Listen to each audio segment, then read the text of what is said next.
Fa una nit clara i tranquil·la, hi ha la lluna que fa llum, els convidats van arribant i van omplint tota la casa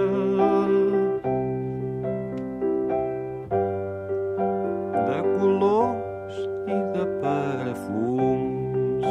Heus aquí a Blancaneus, en Pulgarcito, els tres porquets, el gos Snoopy i el seu secretari Emili i en Simba.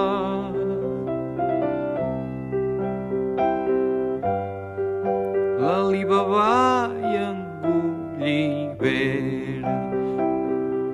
Oh, benvinguts, passeu, passeu, de les tristors en farem fum. A casa meva és casa vostra, si és que hi ha cases d'algú. Hola, Jaimito.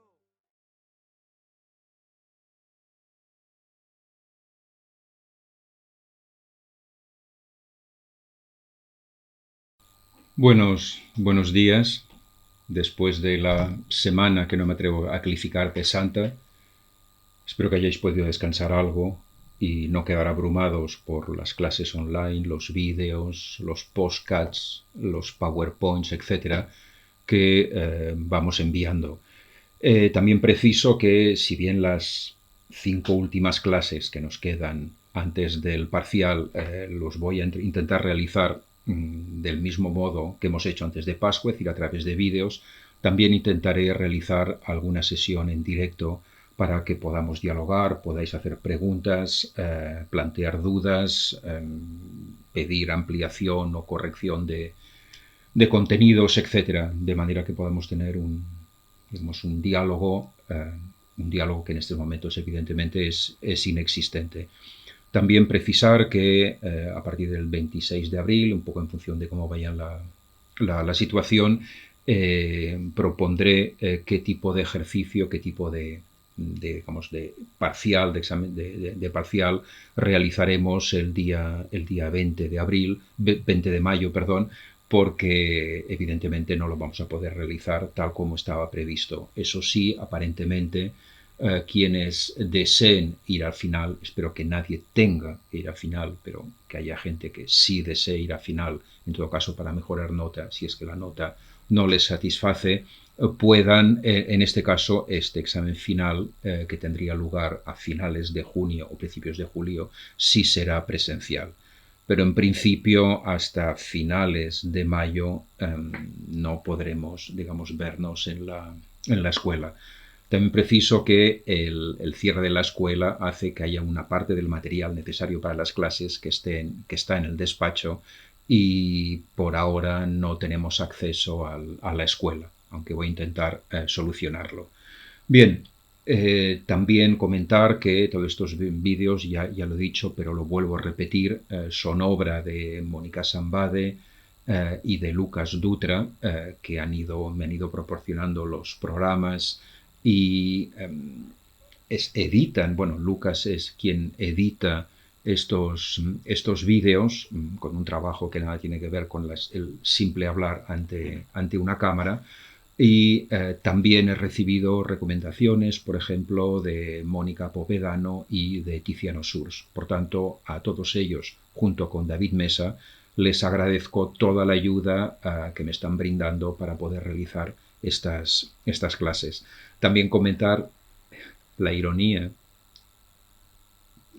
que deriva del hecho que estemos hablando de la condena de la imagen por parte de Platón, de la advertencia platónica acerca de los peligros o de la insustancialidad de las imágenes, y estemos hablando también de adoración o de destrucción de imágenes, precisamente por el impacto que tienen sobre nosotros, y estamos utilizando imágenes para poder transmitir las clases, con lo cual no sé si lo que estáis viendo o os afecta o es absolutamente inconsecuente.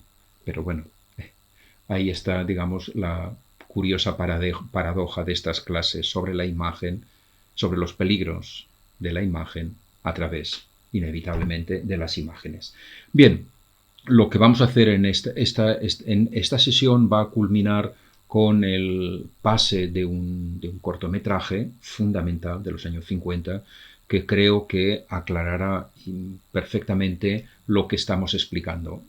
Y estamos explicando precisamente cómo es que un ente, un objeto inerte, material, hecho por el ser humano, suscita tales pasiones que van desde la adoración hasta la destrucción. Básicamente lo que vimos, sobre todo en la clase anterior, en la sesión anterior, vimos ejemplos de reacciones apasionadas, no siempre violentas, pero desde luego apasionadas, ante imágenes que han ocurrido en el siglo XXI, a finales del siglo XX y en el siglo XXI, y lo cual tendería a sugerir que todas estas cuestiones acerca del estatuto de la imagen y de la influencia influencia positiva o negativa que puede ejercer en nosotros, todos estos comentarios y que, digamos, nos retrotraen al mundo antiguo, cuando, pues, en cuanto una ciudad era tomada, lo primero que se hacía era destruir las imágenes de sus dioses protectores y derribar las imágenes de los gobernantes a fin de neutralizar o de abolir completamente el influjo o la protección que estas figuras podían ejercer sobre la ciudad. Por tanto, la destrucción de la imagen, que revela además un pensamiento mágico, lo cual en absoluto lo desacredita, simplemente lo califica o lo clasifica. Este tipo de comportamiento lo solemos asociar evidentemente al mundo antiguo, pero ya vimos que fenómenos parecidos ocurren prácticamente en el 2020. No sé si habéis visto recientemente, hace una semana, cómo retiraban una gran estatua de Stalin de una de las antiguas repúblicas soviéticas en medio de defensores y opositores a la retirada de lo que era en el fondo un simple, entre comillas, un simple bloque de bronce.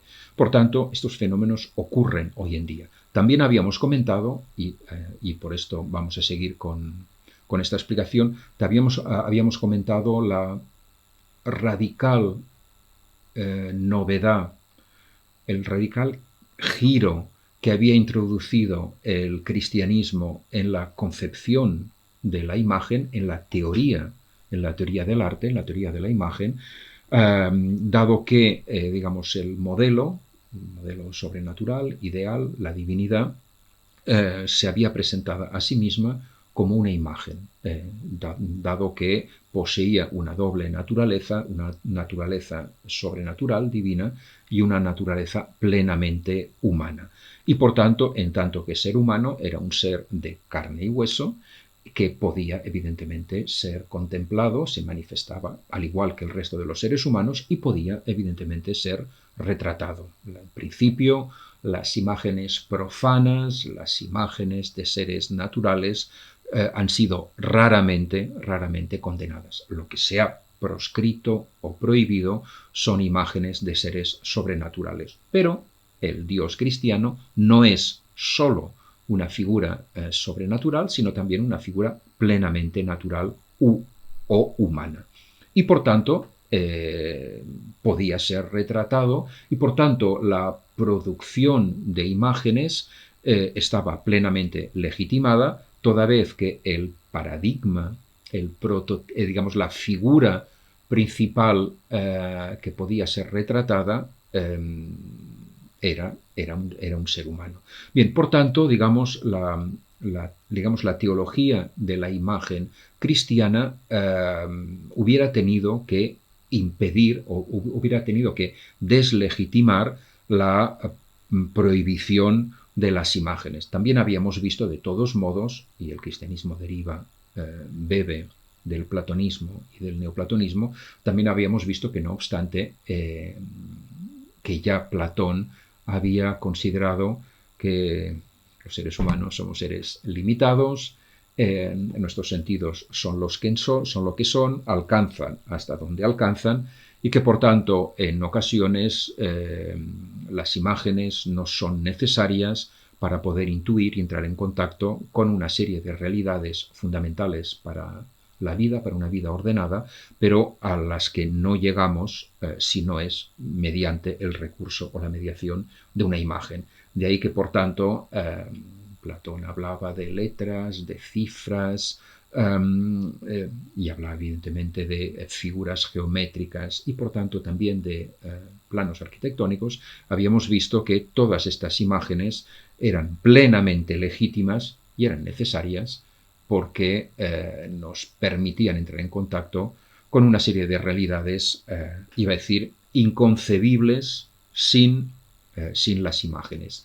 También habíamos visto que Platón, por otra parte, digamos, también defendía las imágenes en aquellos casos en que, por el contrario, se quería esconder determinadas realidades, y por tanto, en este caso, la imagen hubiera sido peligrosa si nos hubiera expuesto algunas realidades, algunos contenidos, la vida disoluta de los dioses, por ejemplo, si nos lo hubiera expuesto, digamos, ante los ojos, y por tanto, en este caso, lo que Platón ordenaba era que los artistas, por el contrario, mintieran y recrearan, pintaran o esculpieran ficciones que dieran una imagen muy distinta del comportamiento de los dioses, del comportamiento que solían tener.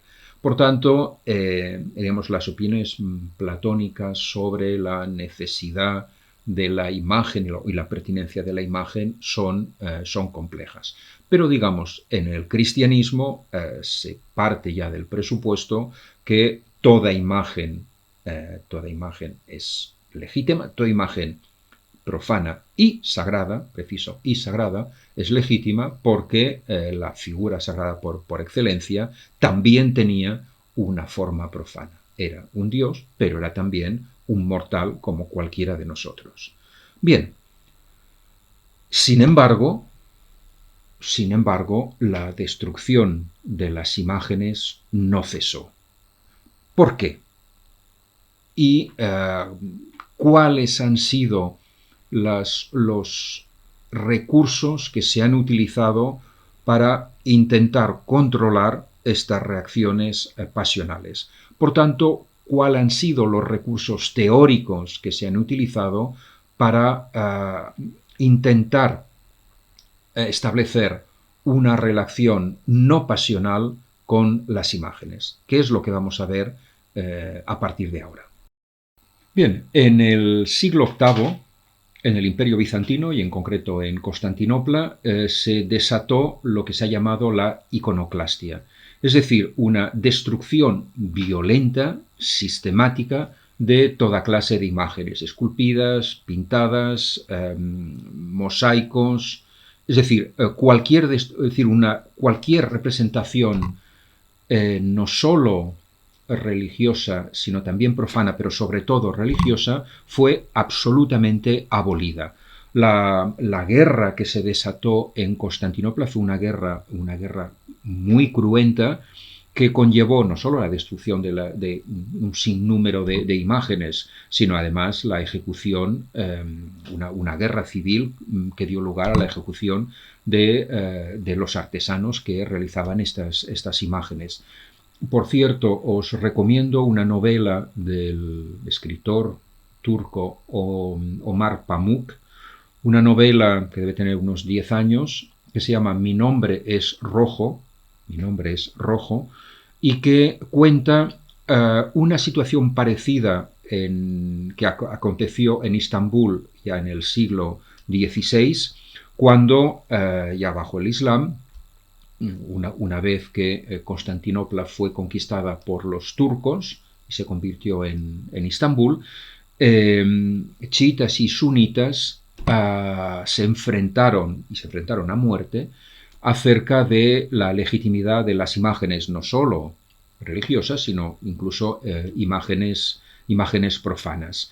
Y ya que, digamos, algunas personas sostenían que las imágenes hacían daño, atentaban contra lo que figuraban. Y por tanto, el daño no solo afectaba a quien contemplaba la imagen, sino que también afectaba aquello que era representado en la superficie del papel.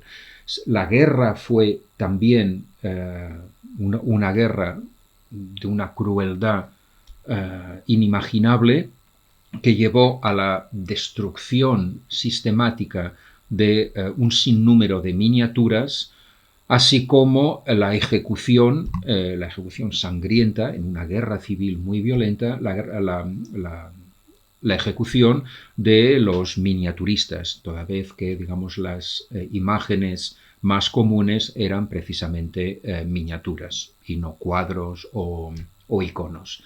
Y lo que hace la novela es no solo contar este acontecimiento, sino al mismo tiempo desvelar el sustrato teórico que, bajo el cual se amparaban quienes sostenían que las imágenes profanas, cualquier tipo de imagen, tenía que ser absolutamente abolida. Bien, por tanto, nos encontramos que, pese a que en el cristianismo se parte del presupuesto que el modelo preferente, la divinidad, puede ser representada porque era un ser humano, aparte de ser una divinidad, lo cierto es que en el siglo VIII, por ejemplo, en Bizancio, se desata una campaña de destrucción masiva de imágenes. Ya en el siglo XVI podemos pensar que en el Islam, toda vez que la divinidad es irrepresentable, es invisible, no tiene forma o no se sabe qué forma tiene, por tanto se puede llegar a pensar que en este caso las imágenes religiosas, las imágenes naturalistas no tienen cabida. Pero ¿por qué no las imágenes profanas? Es decir, la representación de seres humanos. Pues ni siquiera en este caso, para una rama del Islam, sobre todo el sunismo, las imágenes también tenían que ser proscritas, pese a que representaban a seres visibles como son los seres humanos. Bien, vamos a ver algunas imágenes precisamente y comentaremos a qué es debido esta absoluta destrucción. Bien, tenemos aquí una miniatura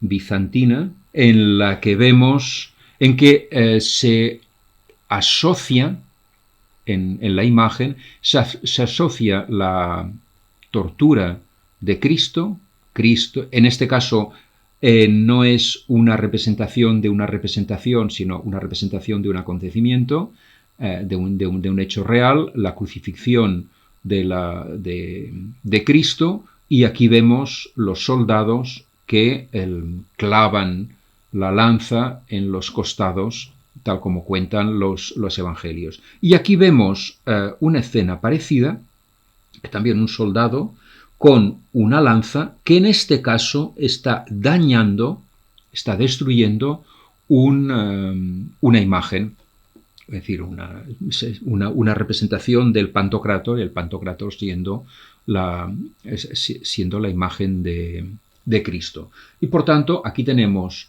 el daño efectuado a Cristo y el daño efectuado a la imagen de Cristo. Y ambas acciones destructivas están puestas en paralelo. Como si, por tanto, existiera una identidad entre Cristo y su imagen y, por tanto, el daño la crucifixión de Cristo equivale a la destrucción de su imagen.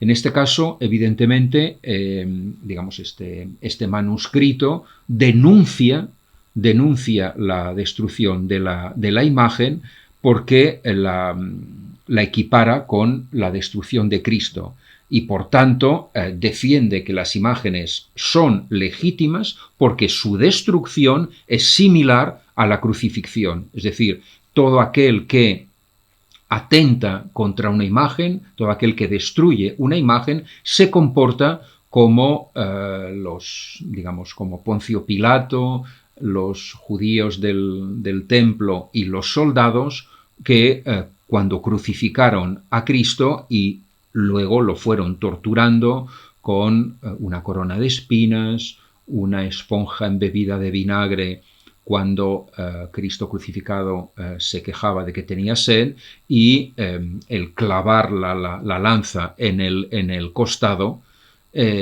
para acabar de rematarlo. Bien, por tanto, vemos aquí una equiparación entre un hecho real y su representación. No existe diferencia alguna entre la imagen y la escena representada. Y por tanto, dañar una imagen equivale a dañar a la persona representada. Bien, tenemos aquí otra imagen que documenta la destrucción de iconos en el Imperio Bizantino, que por cierto es una imagen, digamos, paradójica, porque es una imagen que documenta la propia destrucción de imágenes y por tanto también esta imagen no debería existir, literalmente debería destruirse, con lo cual nos encontraríamos con una imagen que documenta su propia destrucción y por tanto evidentemente no tendría que ser visible. Pero bueno, más allá de estos problemas metafísicos, lo que nos encontramos es seguramente un rey que ordena a unos soldados armados con hachas, les ordena la destrucción de algunos iconos. Bien, esta guerra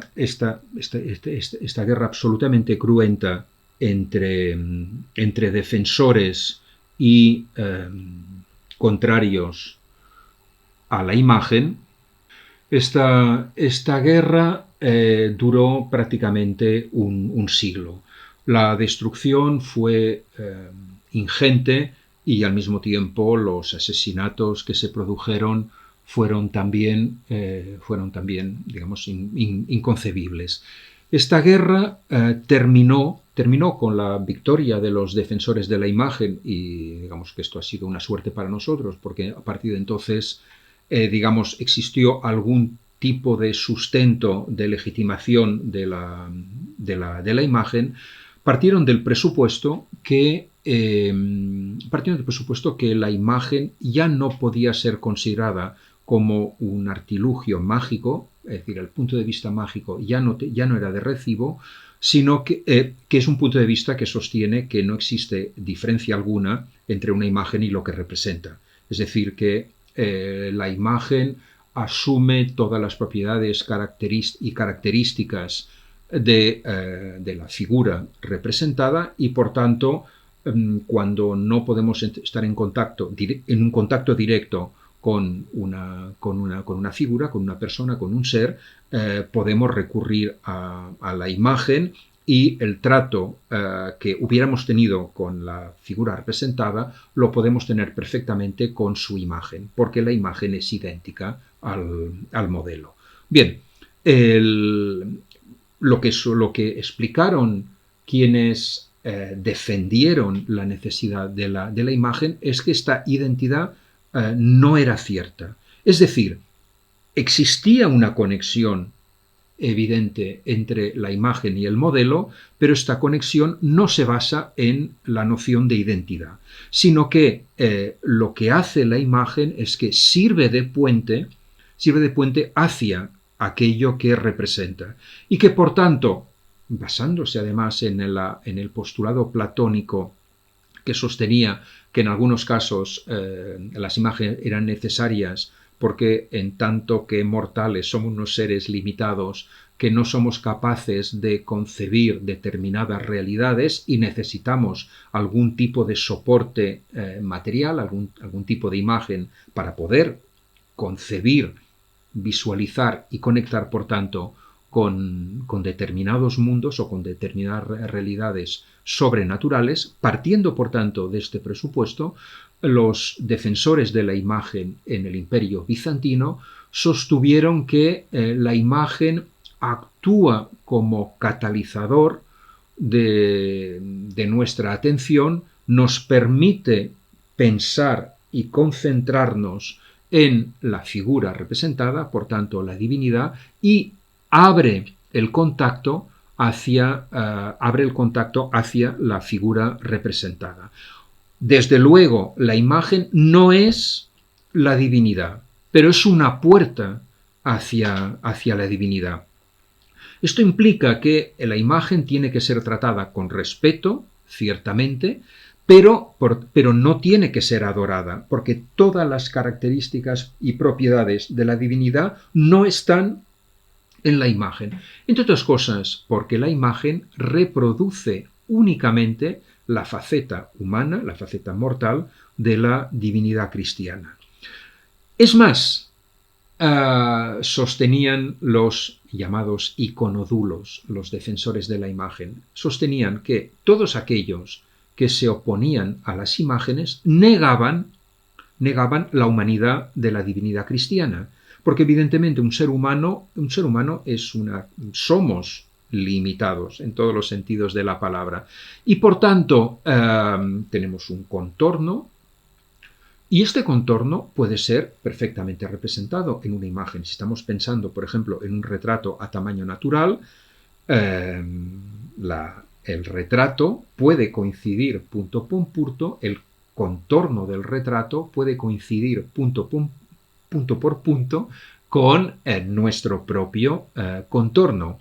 Un comentario que se aplicaba, como ya vimos, a determinadas concepciones del icono platónico, como también se aplicaba al comentario que hicimos acerca de lo que es una huella o una marca, es decir, es una impronta que coincide punto por punto con aquello que ha dejado una huella en una determinada superficie. Bien, por tanto, se puede producir una imagen de lo que es visible, de lo que está limitado, de lo que está circunscrito en una determinada forma, como por ejemplo la imagen de un ser humano. Si sostenemos que la imagen de la divinidad no es de recibo, porque una divinidad está en todas partes, es infinita, no tiene ninguna forma, lo cual no significa que sea informe, pero la forma, si tiene una forma, es absolutamente inconcebible por parte de los seres humanos, y por tanto representarla a través de una forma humana en realidad es atentar contra, digamos, las características principales de la divinidad, que es precisamente su carácter absolutamente informal, y además ofrecer de la divinidad una imagen necesaria limitada atenta contra el carácter infinito o ilimitado de la propia divinidad. Bien,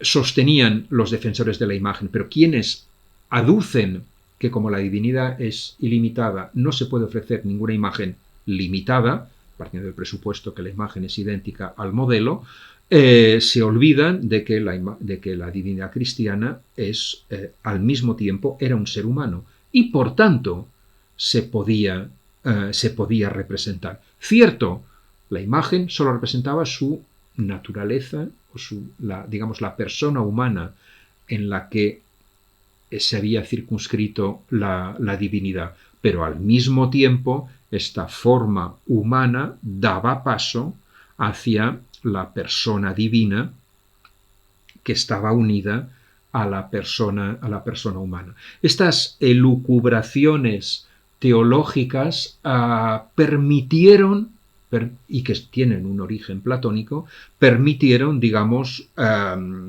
defender las imágenes y volver a producir toda clase de pinturas, de frescos y de esculturas que ya no tenían ningún contenido mágico y desde luego ya no eran juzgadas desde un punto de vista mágico, que sostiene que la imagen es idéntica al modelo, sino que aparecían como unos artefactos que no eran necesarios para aquellos que podían entrar en contacto directo con la divinidad, pero estas figuras en realidad no existen, al menos desde el punto de vista católico, no existen y por tanto todos nosotros necesitamos el recurso de la imagen para visualizar, concebir y entrar en contacto con realidades que rebasan completamente la limitación de nuestros sentidos. Bien, podríamos pensar que estos fundamentos teológicos y esta separación entre el mundo del arte y el mundo de la magia habría terminado con la destrucción o con la condena de las imágenes. Evidentemente sabemos que no es cierto porque todavía en el 2020 se siguen destruyendo imágenes. Porque sabemos que todavía en el 2020 se siguen destruyendo imágenes. No sé si habéis visto una foto muy reciente de la retirada de una gran estatua de bronce de Stalin en una antigua república soviética, pero evidentemente esta retirada era debido no solo a que la estatua representaba a Stalin, sino que de algún modo lo encarnaba. Es decir, que Stalin estaba presente a través, Stalin y con todo lo que representa, estaba presente a través de esta gigantesca estatua de bronce. Y se ha producido una discusión acalorada entre aquellos que consideraban de que la estatua debía ser preservada por sus cualidades artísticas y aquellos que consideraban de que tenía que ser inevitablemente retirada y destruida, puesto que en realidad no solo representaba a un dictador, sino que de algún modo el dictador seguía estando vivo, presente y afectando a la comunidad a través de la mediación de su escultura, de su imagen. Bien, por tanto, pese a, digamos, a las elucubraciones teológicas bizantinas pero necesarias, fundamentales, acerca de la distinción entre la imagen y el modelo, una distinción que ya no es mágica, sin embargo, las imágenes se han seguido destruyendo. Y en el propio mundo cristiano hay dos momentos de una destrucción, de una violencia sorprendente. Uno de ellos, además, aconteció en Florencia. Estoy seguro que ya lo habéis visto en historia, puesto que acontece en Florencia en pleno Renacimiento, justo después del periodo de esplendor de Lorenzo de los Médicis, ya que en efecto el rey francés Carlos VIII, supuestamente llamado por el Papa para que defendiera los estados papales, invade Italia y asedia la ciudad de Florencia, que era una ciudad que se oponía a Roma. El asedio es violento, los Médicis huyen y un monje, Savonarola, toma rápidamente el poder con el apoyo francés, puesto que considera que en realidad el rey francés Carlos VIII ha venido para purificar a la corrupta Florencia bajo el mandato de Lorenzo el Magnífico y de los Médicis en general.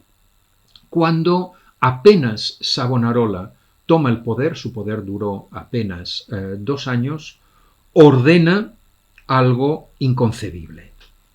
Esta es la figura de Savonarola, este monje de un puritanismo extremo que ordenó de inmediato la destrucción de todas las imágenes profanas y laicas, imágenes naturalistas que estaba produciendo que está produciendo el Renacimiento florentino. En esta viñeta vemos cómo se descuelgan estatuas religiosas, cuadros. Aquí también se están transportando esculturas que podemos adivinar a través de la aureola son esculturas religiosas y son tiradas a una pira. La destrucción de imágenes, aquí tenemos otro ejemplo, armados de palos, se van desmontando esculturas, se trituran, se arrancan cuadros y frescos. La destrucción del patrimonio renacentista fue, es prácticamente inconcebible. Decenas de miles de pinturas, de frescos, de miniaturas, de libros, de estatuas, de tallas, fueron destruidos por orden de Savonarola. Y hay de las familias que no echaban, todos sus bienes suntuarios a la pira. La destrucción fue de tal calibre que finalmente el poder papal, con la ayuda de los Médicis, atacó Florencia, repuso a los Médicis en el poder, depuso a Savonarola, que fue arrestado, juzgado y quemado vivo en la plaza de la Signoria, poniendo fin muy violentamente a una de las teocracias más sanguinarias y más destructivas que se hayan producido en Occidente. Podemos pensar que se podía haber pensado que que a partir de entonces las imágenes volverían a poder producirse y, sin embargo, apenas 30 años más tarde, ya en el mundo protestante se volvió a destruir imágenes, como vemos en esta iglesia o catedral católica reconvertida en templo protestante, en que se derriban esculturas, aquí tenemos otros ejemplos, se derriban y se mutilan. Efectivamente, para Lutero existían dos tipos de seres humanos, quienes estaban en gracia y quienes estaban en desgracia de la divinidad. Aquellas personas que estaban en gracia de la divinidad, aquellas personas que están en gracia de la divinidad, no necesitan ningún recurso, ninguna mediación de imagen para entrar en contacto con ella, sobre todo porque el contacto se hace íntimamente, se hace, en un ejercicio de interiorización y, por tanto, se realiza en realidad casi cerrando los ojos precisamente para que nada, desvirtúe y desoriente y distraiga del íntimo encuentro con la divinidad. Por tanto, para un protestante las imágenes son absolutamente innecesarias. Son necesarias e incluso son perturbadoras. Eso sí, para aquellas personas que están en desgracia de la divinidad, que no están en gracia, pueden recurrir a toda clase de imágenes consideradas también como imágenes idolátricas, imágenes mágicas, pero para el verdadero protestante, el que está directamente conectado con la divinidad, las imágenes son innecesarias. Y de ahí que en la reconversión de las iglesias, de las catedrales católicas, en iglesias protestantes y posteriormente ya en la construcción de iglesias propiamente protestantes, o se eliminaron todas las imágenes o nunca se colocaron ninguna imagen, ni siquiera ningún elemento coloreado que pudiera producir una impresión de sensualidad turbadora que impidiera el íntimo contacto con la divinidad.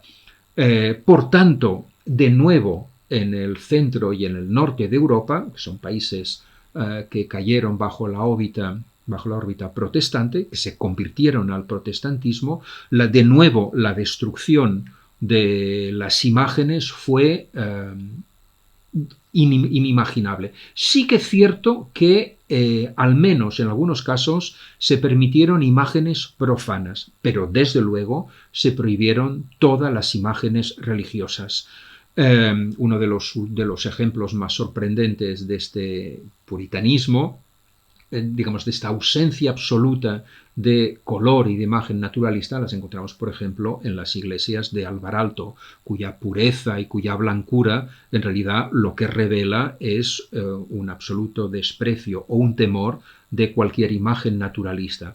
Por otra parte, supongo que no es sorprendente que la abstracción a principios del siglo XX haya nacido en países ortodoxos que miran con suspicacia las imágenes naturalistas, y en países propiamente protestantes como los Países Bajos. Mondrian y Malevich serían dos artistas emblemáticos que no condenaron las imágenes, pero sí condenaron las imágenes naturalistas. Las imágenes geométricas, por el contrario, sí aparecían como un medio para entrar en contacto con una divinidad que tampoco se concebía como una divinidad humana, con cuerpo humano, sino una divinidad, en realidad, una divinidad infinita, a la que sólo las formas geométricas, las cruces, los cuadrados negros o blancos sobre fondo negro o blanco,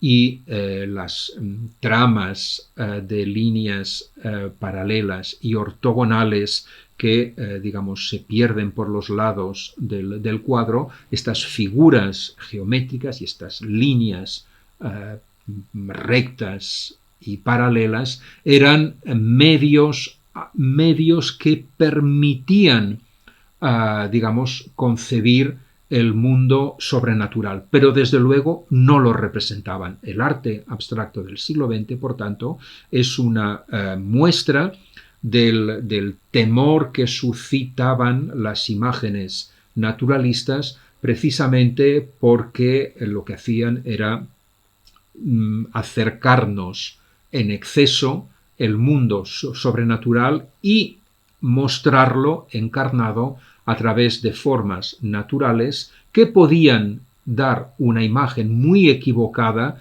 de lo que es, digamos, una figura sobrenatural, que por definición es una figura ilimitada o infinita. Es decir, que por tanto en el mundo protestante, al igual que en el mundo ortodoxo, la humanidad de la divinidad cristiana no era de recibo, aparecía prácticamente como un signo de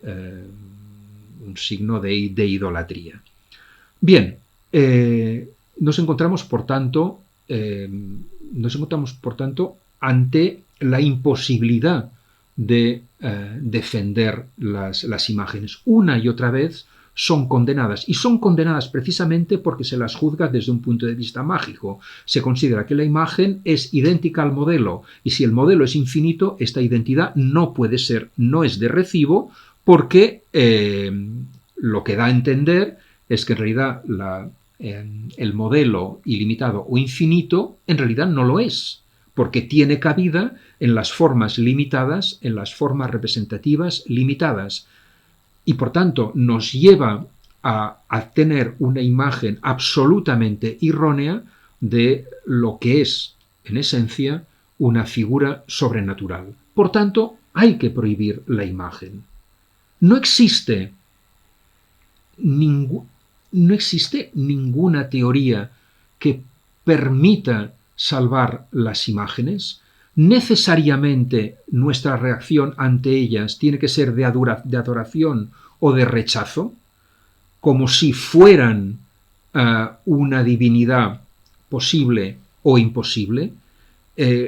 Nuestro trato, el diálogo con las imágenes, pasa por la devoción o la destrucción. En el siglo XVIII se intentó encontrar una mediación, intentar encontrar una solución que nos permitiera tener un trato educado con las imágenes.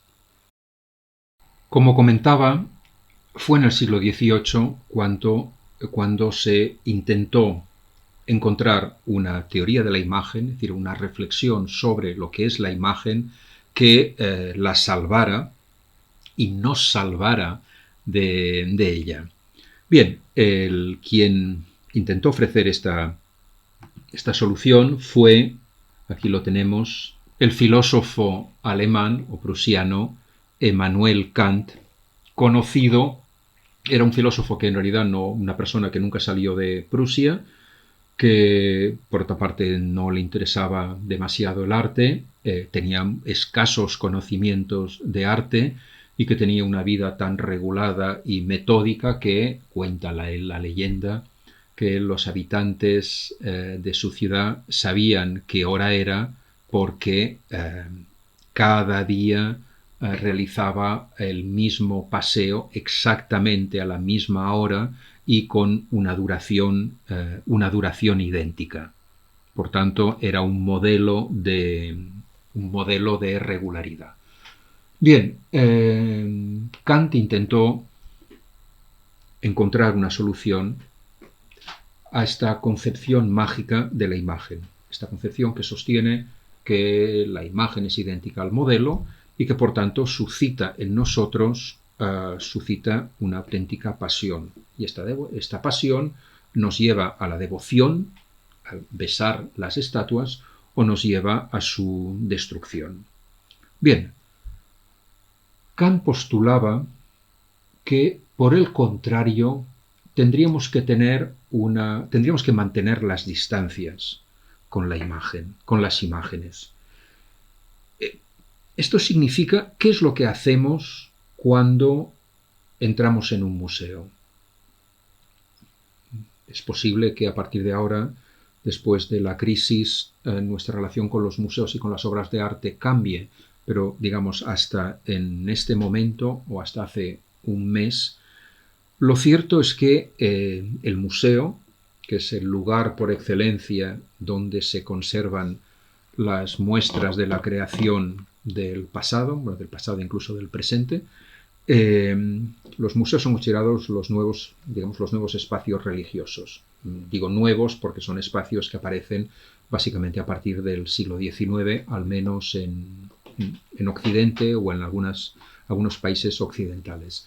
Bien, y se considera de que en un momento de decadencia de los templos, de las iglesias, por el contrario, los museos constituyen los nuevos santuarios, y esto se manifiesta incluso por la manera, y se manifiesta principalmente por la manera como entramos y nos comportamos. En los museos no es de recibo hablar en voz alta, gritar, correr, y muchísimo menos, evidentemente, no es de recibo tocar las obras de arte.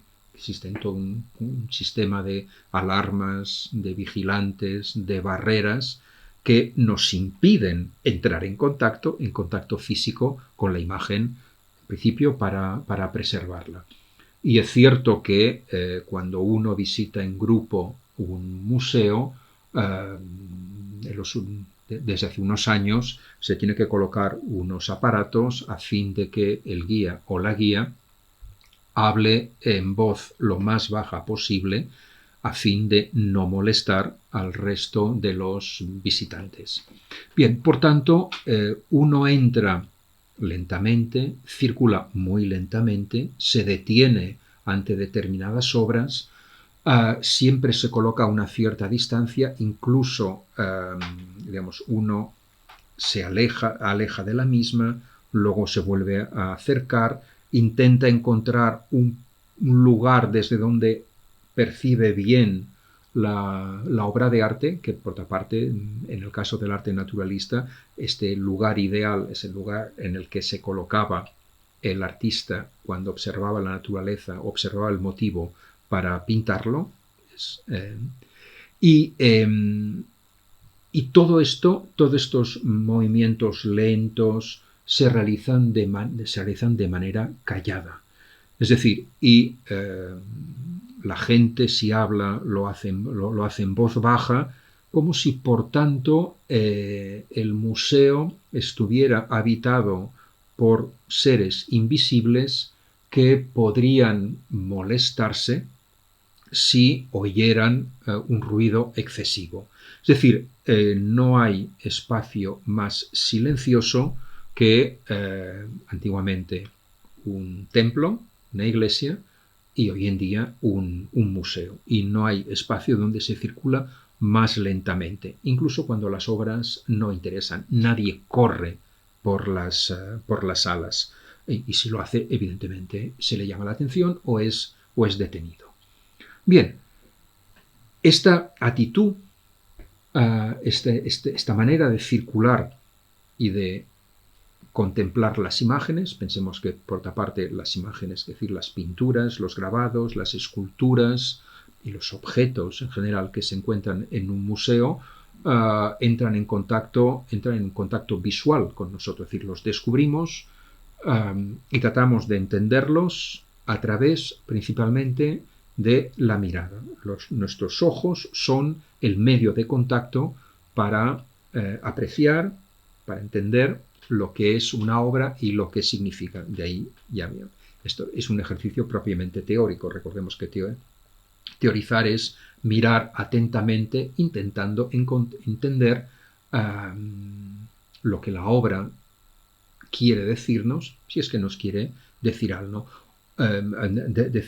o para poder entender lo que creemos que la obra pretende comunicarnos. Muy bien. Bien, esta manera de comportarse es deudora de la estética o de la teoría del arte de Kant. Kant sostenía que las obras de arte cumplen una función, responden a una finalidad, sin duda, pero no se sabe muy bien cuál es esta. La obra de arte no es gratuita, no es caprichosa, no es algo que aparece porque sí, no es un sentido, tiene un sentido, tiene un mensaje y por tanto atiende a una determinada función. Lo que pasa es que no sabemos muy bien cuál es esta función. Intuimos que hay una razón de ser, pero esta no la sabemos, porque no está claramente enunciada. Es decir, aunque una obra de arte tenga un título y se acompañe de un texto que nos intenta aportar una serie de claves, una serie de datos que nos permitan descifrar lo que la obra significa, lo cierto es que una obra está escrita en clave y las claves que poseemos nunca son suficientes para poder llegar a fondo, para poder entender a fondo lo que la obra es y significa. Y esto ocurre no debido a una limitación nuestra, es decir, a nuestra cierta incomprensión ante lo que es la obra, sino que esto es debido a que la función a la que atiende una obra no es clara. Es decir, no hay ninguna indicación plástica y visible en la obra que nos diga para qué sirve la obra.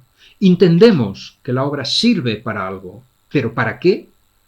¿A qué necesidad cubre? Esto no está claro y nunca estará claro. Esto por un lado.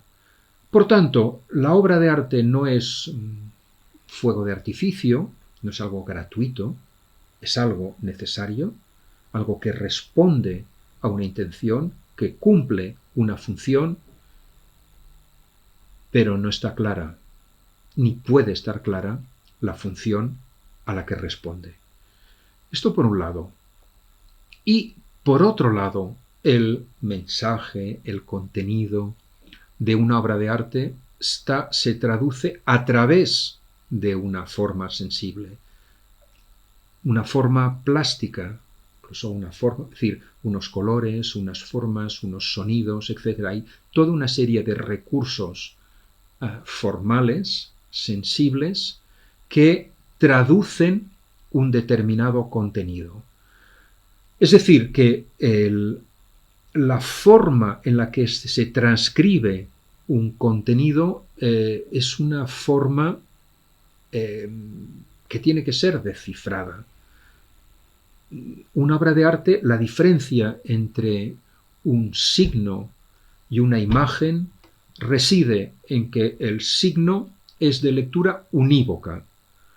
Primeramente, uno mira un signo, por ejemplo, el prohibido pasar, que en realidad se manifiesta o se materializa a través de una circunferencia en la que se inscribe un rectángulo horizontal, por tanto es una imagen, iba a decir prácticamente es un cuadro abstracto, un cuadro geométrico, y hay cuadros que evidentemente, digamos, se reproducen señales de tráfico, pero una señal de tráfico tiene que ser descifrada, esto sin duda, y por tanto tenemos que poseer una serie de códigos que nos permiten descifrar en el siglo XVI una circunferencia roja con una banda blanca en medio nunca habría sido entendida como un prohibido pasar. Seguramente incluso podría haber sido interpretada como una extraña imagen religiosa. Bien, por ejemplo, en el mundo ortodoxo, ¿por qué no? En el mundo protestante, allí donde las imágenes naturalistas causaban temor o resquemor.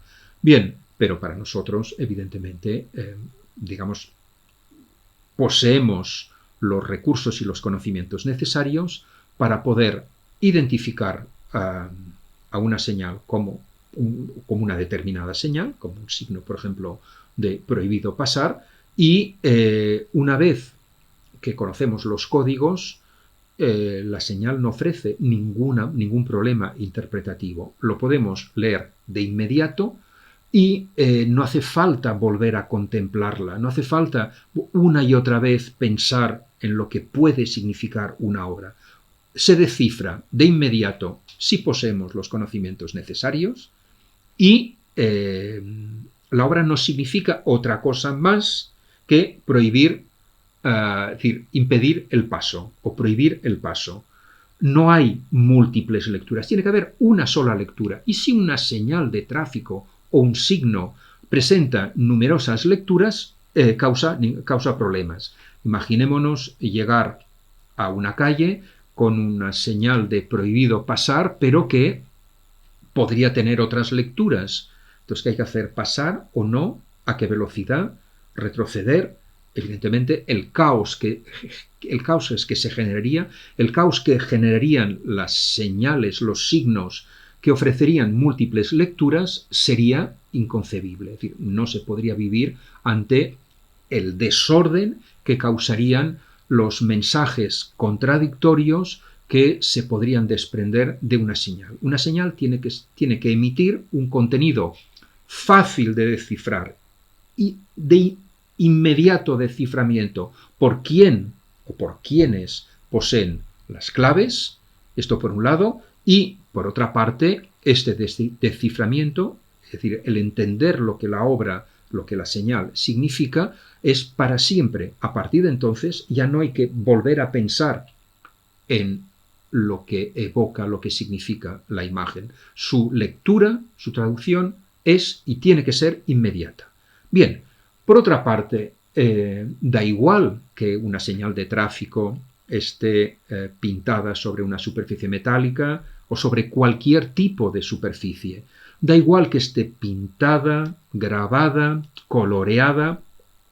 Es decir, los recursos técnicos, la perfección en el dibujo, el tamaño, los materiales no cuentan ni intervienen en la lectura, en el desciframiento, en la comprensión de un signo. Podemos incluso pensar en una señal que prohíbe el paso, realizada simplemente con un bolígrafo en un papel mugriento, mientras aparezca una circunferencia roja con un rectángulo horizontal blanco en medio. Esto solo tiene una lectura: prohibido el paso, independientemente de cómo se realice, cómo se materialice. Pero, una obra de arte que puede ser idéntica a una señal de tráfico, que puede reproducir incluso una señal de tráfico, en este caso la lectura no es inmediata. Puede significar prohibir el paso, pero puede significar otras cosas. Y además, en este caso, la ejecución, los materiales, la forma, las proporciones utilizadas sí son significativas. Y sí nos aportan una serie de indicios que nos permiten interpretar mejor o interpretar a secas aquello que estamos viendo. Es decir, las cualidades sensibles de una imagen intervienen en la propia lectura del mensaje que la imagen encierra, mientras que dichas cualidades no tienen ninguna importancia cuando valoramos una señal.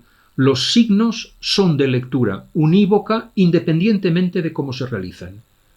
Las obras de arte, por el contrario, incluso aquellas que se parecen a una señal de tráfico, en este caso las cualidades, las componentes materiales o sensibles sí intervienen en la comprensión de la imagen. Incluso podemos llegar a pensar, y esto ha ocurrido, en un artista que coge una señal de tráfico de la carretera y la presenta en una exposición como una obra de arte, como una obra suya.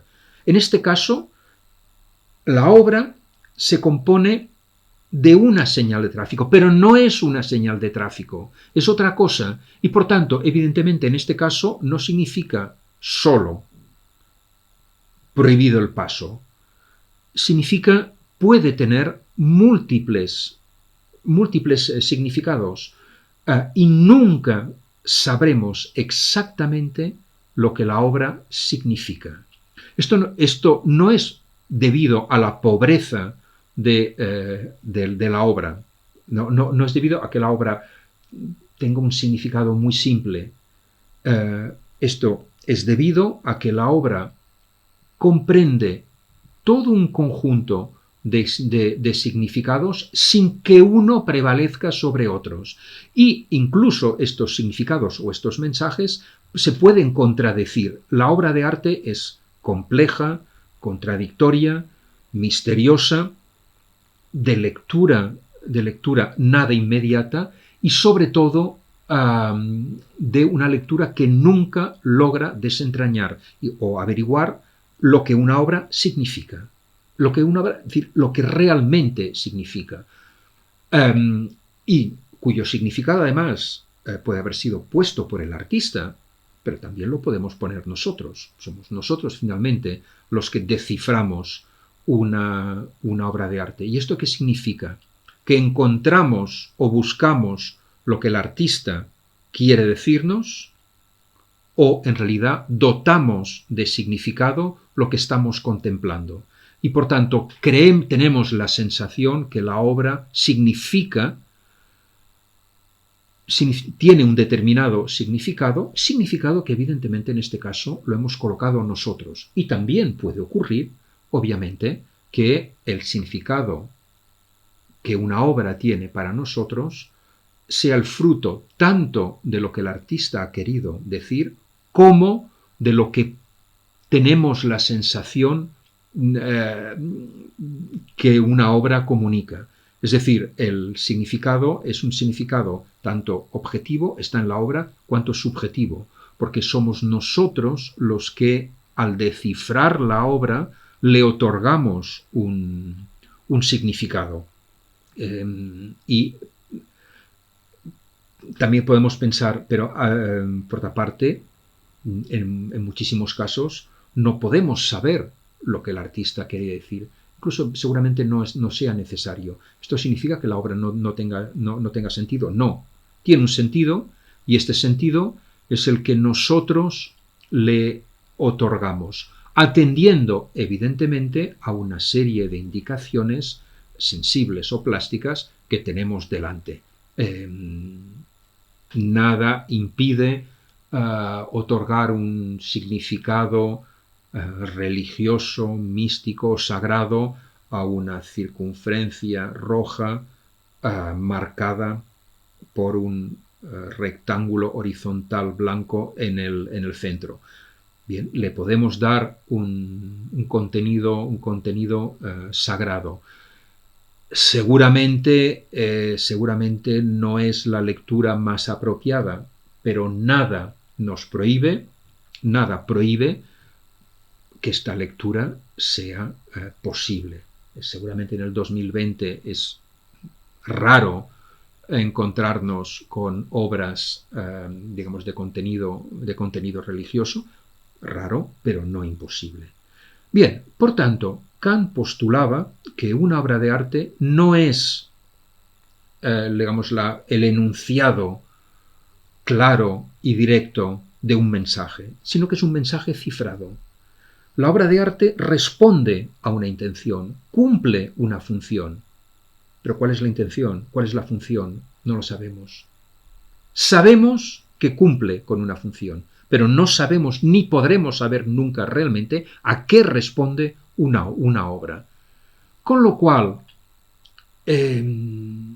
para poder descifrar una obra, para poder apreciarla y entenderla, hay que tomar una cierta distancia para poder observarla perfectamente. Y desde la distancia intentar entrar en diálogo con ella a fin de que la obra nos diga alguna cosa o a fin de tener la ilusión que la obra nos dice alguna cosa. La obra es necesaria, sí, pero no sabemos cuál es la necesidad a la que responde. La obra tiene un significado, sin duda. No es algo que no tenga ningún sentido. No es algo tampoco decorativo, porque además lo decorativo es algo que cumple una función, evidentemente. Intenta embellecer, hacer agradable más un sitio, un lugar, etc. Por tanto, la función está muy clara. No, el arte no embellece, no convierte un lugar desagradable en un lugar habitable, en absoluto. Porque en este caso, lo cual no implica que la obra de arte pueda embellecer, pero no se realiza para embellecer. Y incluso en el caso de que una obra de arte embellezca o convierta un lugar en un espacio agradable, esta no es la única función que da sentido, la única función a la que la obra de arte responde. Responde a muchas otras funciones, pero nunca sabremos exactamente a cuáles. Nunca podremos enumerarlas. Nunca podemos enumerarlas, determinarlas y clasificarlas. La obra de arte escapa, por tanto, a la humana comprensión. ¿Esto significa que es enigmática? No. La obra de arte tiene una forma plástica, una forma sensible. Esta forma atrae nuestros sentidos. Pero una obra de arte no existe solo para, iba a decir, alegrarnos la vista, es decir, para entrar en contacto con nuestros sentidos. Existe para algo más, y este algo más es comunicar un mensaje a través de la forma. Con lo cual, para poder dialogar con una obra de arte, tenemos que disfrutarla, tenemos que percibirla con los sentidos, ciertamente, pero también tenemos que pensar en lo que las formas, en las imágenes, las impresiones que recibimos, tenemos que pensar qué es lo que estas impresiones conllevan, qué ideas traducen. Y por tanto, para poder disfrutar y para poder racionarlos correctamente con una obra de arte, para poder atender a lo que la obra de arte es, tenemos que percibirla, sentirla o percibirla y reflexionar sobre ella. Y por tanto tenemos que lograr que nuestros sentidos y nuestra razón, digamos, entren en contacto y del trabajo conjunto de los sentidos y del entendimiento, explica Kant, se logra captar una idea, una entre las múltiples ideas que una obra de arte puede encerrar. Esto evidentemente exige un cierto tiempo. La impresión es inmediata, la reflexión no lo es. Por tanto, para poder relacionarnos con una obra de arte, tenemos que actuar o colocarnos a una cierta distancia, teniendo en cuenta que una obra de arte no existe para dar satisfacción inmediata a nuestras necesidades o nuestros impulsos, porque en este caso se convertiría en una obra de usar, gastar y tirar. Una vez colmado nuestras necesidades o nuestras necesidades, la obra de arte dejaría de tener sentido para nosotros y la podríamos echar. Las obras de no son alimentos físicos que, digamos, existen para que los comamos y ya está, y nada más. No, las obras de arte existen independientemente de nosotros, si bien también existen para entrar en contacto con nosotros.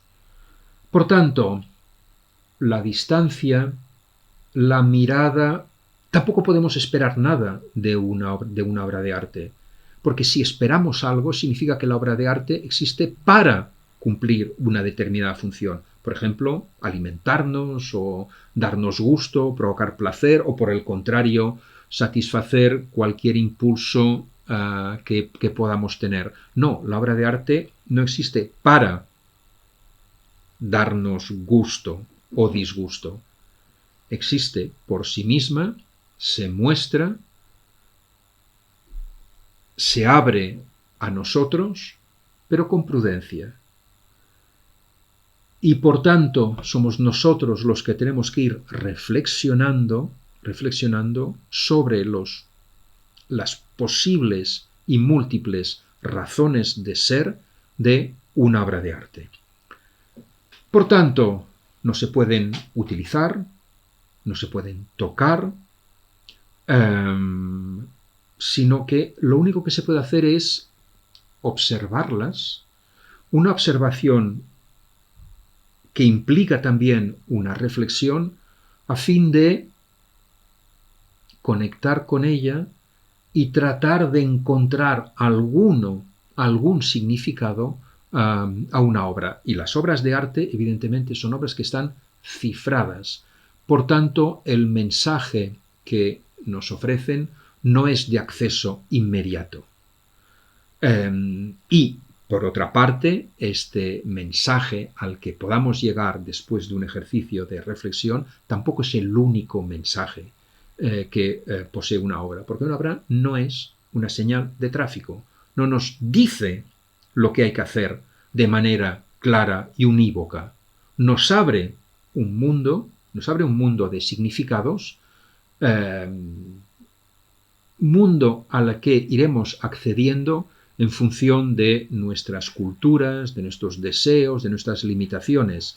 Pero evidentemente el conjunto sin duda ilimitado de mensajes o de contenidos que una obra de arte puede encerrar o aportar no se agota, y por tanto esto, por otra parte, explica por qué a cada nuevo encuentro con una obra de arte podemos descubrir facetas o aspectos que hasta entonces habían pasado completamente desapercibido.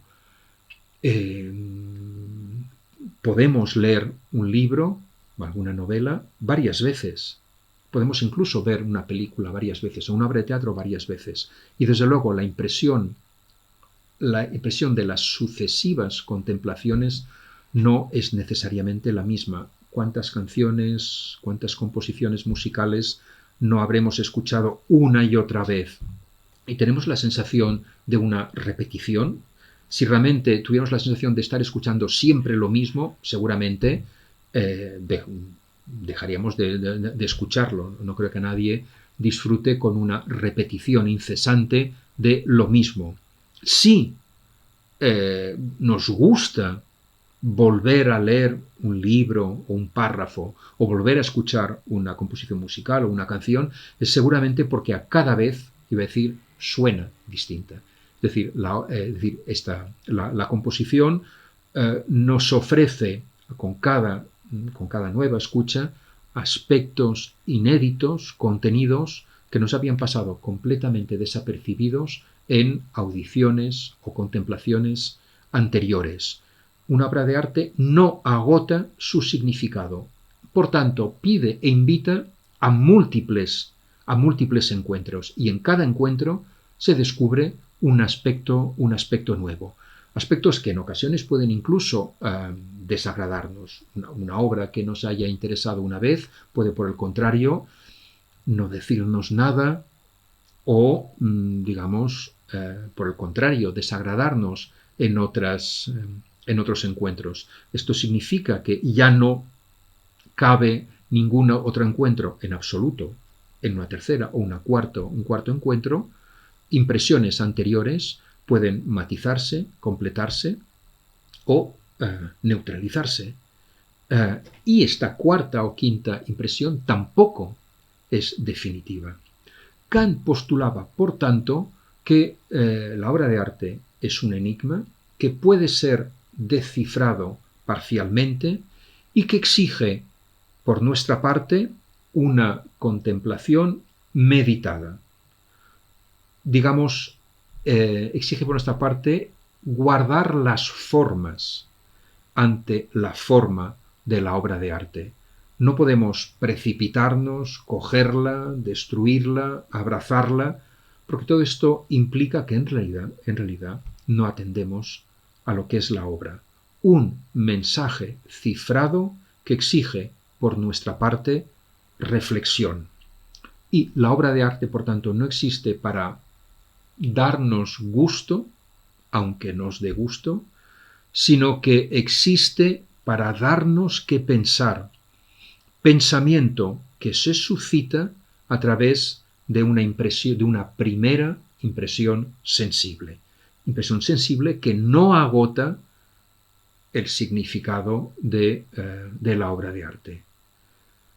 Bien, la teoría del arte kantiana constituyó una auténtica revolución en Occidente.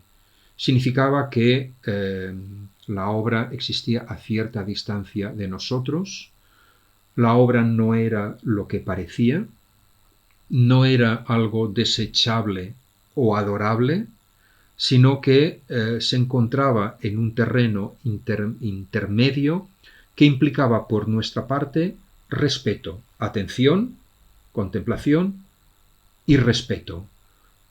Y la obra de arte no existe para provocarnos. Existe para dialogar con nosotros, pero el diálogo parte del presupuesto que la obra de arte mantiene las distancias. Es decir, que de algún modo deja entrever los contenidos que encierra, pero nunca se abre enteramente a nosotros, entregándonos todo lo que tiene, ya que a partir de entonces, evidentemente, la obra de arte ya sería un recipiente, un receptáculo vacío de sentido, sin sentido, que podría ser tirado como un desecho. La obra de arte siempre se guarda alguna cosa. Y por eso tenemos que seguir contemplándolas y reflexionando sobre lo que son y lo que significan. La teoría kantiana del arte, por tanto, pone fin a siglos o milenios de consideración mágica de lo que es una obra de arte. La obra de arte tiene un misterio que nunca será totalmente solventado. Y nos pide que tengamos mucho cuidado y que nos contengamos nuestras pulsiones para intentar entender incluso por qué una obra de arte nos puede ocasionalmente provocar. No tenemos que caer en la provocación que la obra de arte parece causarnos, sino que tenemos que entender por qué nos provoca, cuál es la razón detrás de la provocación que tenemos la sensación que nos causa una obra de arte. ¿Qué es lo que nos quiere decir más allá de este encuentro o encontronazo que se produce? Es decir, nos tenemos que guardar las formas. Y la forma es algo esencial tanto en el arte cuanto en la teoría del arte, porque la forma es lo que encierra y traduce un determinado contenido o una idea. Bien, ya con el cristianismo se había marcado una primera diferencia entre unos objetos mágicos y unos objetos y unas imágenes que flotan entre el mundo visible y el mundo invisible, que nos comunican de manera alusiva lo que se encuentra en el mundo invisible, por tanto, el mundo de las ideas. De algún modo, la teoría kantiana prolonga esta reflexión cristiana, puesto que nos parte del presupuesto que la obra de arte nos pone en contacto con unas ideas sin que la obra de arte, digamos, nos revele completamente, no sea una puerta abierta que nos dé acceso al mundo de las ideas. Es una puerta entreabierta y que, por tanto, tenemos que tener muchísimo cuidado cuando intentamos otear a través de esta puerta. La obra de arte simplemente nos muestra algunos aspectos del mundo de las ideas, un determinado contenido. Y desde luego, si intentamos ir más allá de lo que la obra quiere o puede decirnos, inevitablemente se rompe la relación, se rompe la ilusión y la obra de arte desaparece. Kant tenía razón al postular, al exigir por parte nuestra esta actitud casi reverenciada ante la obra de arte. Exige por parte de nosotros una actitud respetuosa y distante. ¿Tenía razón o no?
peu, mais en voyant pendant que je vais en classe.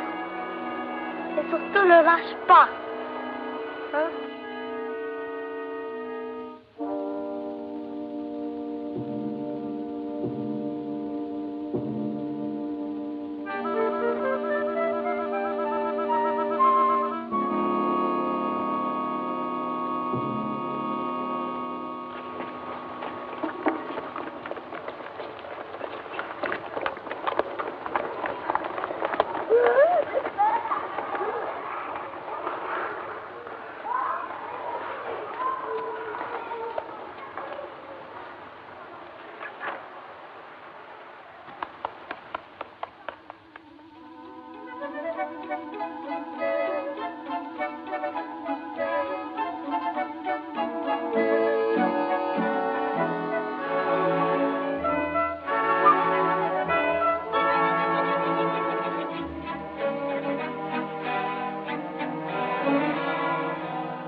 cuando vuela.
¡Mamá!